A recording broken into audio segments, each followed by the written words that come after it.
নমস্কার বন্ধুরা, অ্যাস্ট্রোসেজে আপনাদের সবাইকে স্বাগত জানাই। থাম্বনেলে তো আপনি দেখেই ফেলেছেন, যেখানে আমি লিখেছি যে কুম্ভ রাশির জাতকদের জন্য শনিদেবের 7.5 তৃতীয় পর্যায় অর্থাৎ থার্ড ফেজ এবং শনি মহারাজের এক শেষ চাল আপনার জীবনে 90 ডিগ্রির একটা বড় পরিবর্তন কিন্তু আনতে প্রস্তুত হয়ে গেছে। কুম্ভ রাশির জাতকদের বর্তমানে শনি মহারাজ দ্বিতীয় স্থানে অর্থাৎ দ্বিতীয় ভাবে বিরাজ করছে। এটা একটু বোঝার চেষ্টা করবেন। এই দ্বিতীয় স্থানটা কি, দ্বিতীয় ভাবটা কি? এটা আপনার ধনের ভাব, আর্থিক অবস্থার ভাব। এটা আপনার কুটুম্ব, আত্মীয় স্বজন, পরিবার, এদের স্থান। এটা আপনার বাণীর স্থান, আপনার কথাবার্তার স্থান। যখন শনি মহারাজ মকর রাশিতে অবস্থান করেছিলেন, তখনই আপনার ওপর শনির 7.5 শুরু হয়েছিল। তখন 7.5 প্রথম পর্যায়ে অর্থাৎ ফার্স্ট ফেজ চলছিল। এটাই কিন্তু একটু মনোযোগ সহকারে বোঝার চেষ্টা করুন।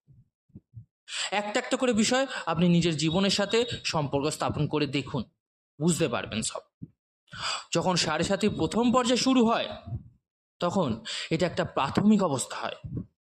তখন কিন্তু ব্যক্তি ছোটোখাটো খরচ, হাসপাতালে ভর্তি হওয়া, ফালতু পরিস্থিতি, বিশৃঙ্খলার অবস্থার মধ্যে পড়ে যায়। বন্ধুরা, বিস্তারিত আলোচনায় যাওয়ার আগে আপনাদের বলে রাখি, আজকের এই বিশ্লেষণটি জন্মরাশি, চন্দ্ররাশির উপর ভিত্তি করে তৈরি করা। আপনারা যারা নিজেদের বাচ্চাটা প্রেডিকশন করাতে চাইছেন, জন্মকুণ্ডলী বিচার করাতে চাইছেন, তারা অবশ্যই আমার টেলিগ্রাম চ্যানেলে জয়েন করে নিতে পারেন। লিঙ্কটা ভিডিও ডেসক্রিপশানে দেওয়া থাকবে। এছাড়াও আপনারা যদি চান তো আমার সঙ্গে সরাসরি হোয়াটসঅ্যাপে যোগাযোগ করতে পারেন। হোয়াটসঅ্যাপ নাম্বারটাও ভিডিও ডেসক্রিপশানে দেওয়া থাকবে। তো চলুন মূল আলোচনা ফেরা যাক। এরপর কি হলো, শনি মহারাজ কুম্ভ রাশিতে এলেন। যদিও এটা তার নিজস্ব ঘর। এরপর আপনার দ্বিতীয় পর্যায়ে শুরু হলো, অর্থাৎ পিক অবস্থার শুরু হলো। আপনার সমস্যার শুরু হলো। একটা সমস্যা শেষ হয়নি, আর একটা সমস্যা কিন্তু এসে দাঁড়াতে শুরু হলো। অথচ শনিদেবকে তো এমনটা একেবারেই করা উচিত ছিল না, কারণ এটা তো তার নিজস্ব ঘর। স্বরাশিতে হয়ে শনি মহারাজ বিরাজিত হলেন। তবে বন্ধুরা, এটাও ভুলে যাবেন না যে শনি মহারাজ ন্যায়পরায়ণ ও কর্মফলদাতা। ইনি এমন একজন দেবতা যিনি ন্যায়ের দেবতা। ইনি কিন্তু নিজের বাবাকেও ছাড়েননি, মহাদেবকেও ছাড়েননি। আমরা তো সাধারণ মানুষ। এই দ্বিতীয় পর্যায়টা অর্থাৎ সেকেন্ড ফেজটা সবথেকে পিক অবস্থা হয়। যেসব জায়গায় আপনার সবচেয়ে বেশি মোহমায়া আছে, ঠিক সেই জায়গা থেকেই এরা কিন্তু আপনাকে কষ্ট দেবে। আপনি যদি পরিবার নিয়ে বেশি আবেগী হন, তাহলে কিন্তু পরিবার থেকেই ক্ষতি হবে বেশি। আপনি যদি ধনের প্রতি বেশি মোহ রাখেন, তাহলে কিন্তু আপনার আর্থিক কষ্টটাই বেশি আসবে। এখন চলছে তৃতীয় পর্যায় অর্থাৎ থার্ড ফেজ। সেই জন্যই আমি বলেছি, শনিদেবের এই তৃতীয় চাল, যা বিগত 5 বছরের দুঃখ কষ্টের পর আপনার জীবনে একটা বড় ইতিবাচক রূপান্তর কিন্তু আনতে চলেছে। কেন বলছি? কারণ আপনি হয়তো শুনেছেন 7.5 শেষে শনিদেব অনেক বড় বড় ইতিবাচক ফল দিয়ে যান। সকলের জন্য নয়, ঠিকই কথা, কিন্তু কুম্ভ রাশি জাতকরা সেই বিশেষ সুযোগ পায়। শনিদেব বর্তমানে বক্র অবস্থায় আছে, অর্থাৎ পেছনের ঘর এবং ধনের ঘর এই দুই ফল একসাথে দিচ্ছেন। ধন সংক্রান্ত পরিস্থিতিতে আপনাকে আবার ধন সম্পদে সমৃদ্ধ করতে শুরু করবেন। আপনি নিজেই সেটা ভালো মতো করে বুঝতে পারবেন।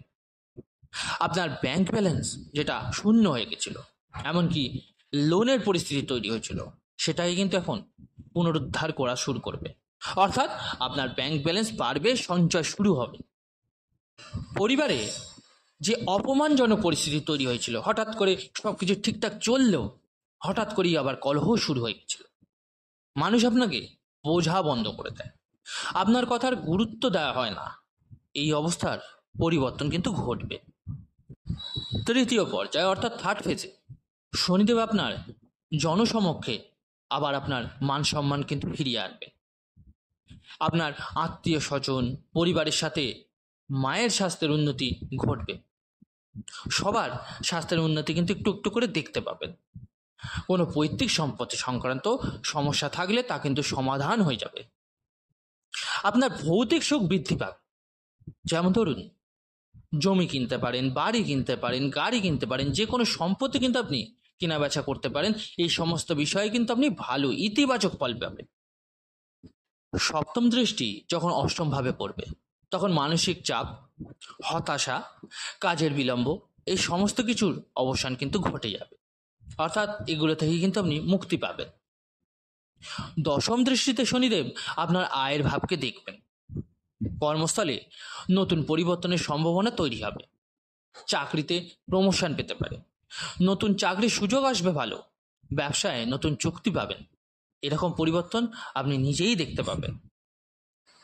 একাদশ ভাব অর্থাৎ আপনার আয়ের স্থান, ইচ্ছার স্থান, বড় ভাই বোন, ছোটোখাটো রোগ, এই সমস্ত জায়গাতেও ইতিবাচক পরিবর্তন দেখা যাবে।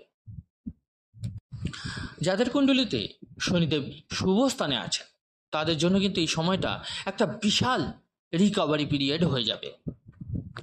তবে একটা প্রশ্ন থেকেই যায় যে সব কুম্ভ রাশির ব্যক্তিদেরই কি একই হবে? ফল কি একই সবাই পাবে? না, সেটা হয় না। শাস্ত্র বলে সবার সমান কোনোদিন হতে পারে না। কারণ বাস্তবে দেখুন, কুম্ভ রাশির মানুষ কোটি কোটি মানুষ আছে, সবার সমান ফল দেওয়া সম্ভব হয় না। সবার জন্মকুণ্ডলী আলাদা হয়। যাদের জন্মকুণ্ডলীতে শনিদেব শুভ স্থানে অবস্থান করছেন, বিশেষ করে লগ্ন থেকে ষষ্ঠ, অষ্টম এবং দ্বাদশ স্থান শনিদেব নেই, অর্থাৎ অন্য কোনো ঘরে আছেন, তাদের ক্ষেত্রে কিন্তু খুবই কার্যকর হবে এবং তারা এই রিকভারি পিরিয়ড পাবেন। আর যাদের জন্মকুণ্ডলিতে শনিদেব ষষ্ঠ, অষ্টম এবং দ্বাদশ স্থানে রয়েছেন লগ্ন থেকে, তাদের কিন্তু অবশ্যই ভালো রেমেডিস ফলো করতেই হবে। এই ভালো সময়টা হাত থেকে বেরিয়ে না যায়, একটু দেখবেন, চেষ্টা করবেন। আপনারা নিজেদের জন্মকুণ্ডলী বিচার করিয়ে তারপরেই এই ডিসিশনে আসুন যে আপনার শনিদেব কোন স্থানে রয়েছে এবং আপনার জন্য এই সময়টা ভালো কি মন্দ, তবেই বুঝতে পারবেন। কিছু রেমেডিস বলে দিচ্ছি, একটু চেষ্টা করবেন ফলো করার। শনিদেবের পূজা করুন। প্রতি শনিবার অবশ্যই শনি মন্দিরে গিয়ে শনিদেবের পূজা দিন। ওম শং শনিষ্ঠরায় নমঃ জপ করতে থাকুন। শনি চল্লিশার পাঠ করুন। তেলে ভাজা যে সকল জিনিস হয় সেগুলো দান করুন। কারোর সাথে প্রতারণা, মিথ্যা, অসততা, জালিয়াতি এসব করবেন না, দূরে থাকুন এসব থেকে। কারণ আপনি যত ভালো কর্ম করবেন তত ভালো ফল আপনি কিন্তু শনিদেবের কাছ থেকেই পাবেন। এই তৃতীয় পর্যায় অর্থাৎ এই থার্ড ফেজ আপনার জীবনের কিন্তু সমস্ত ক্ষতিগুলো রিকভারি করে দিয়ে যেতে পারে। আপনি চেষ্টা করুন, আশা করি ভালো ফল পাবেন। বন্ধুরা, আশা করি আমার দেওয়া এই তথ্য আপনাদের ভালো লেগেছে, আপনাদের উপকারে লেগেছে। ভালো লেগে থাকলে একটা লাইক অবশ্যই করবেন আর অবশ্যই কমেন্ট করে জানাবেন আজকের ভিডিওটি কেমন লাগলো। আর যে সকল বন্ধুরা নতুন শুনছেন তারা অবশ্যই চ্যানেলটিকে সাবস্ক্রাইব করে নেবেন। ধন্যবাদ।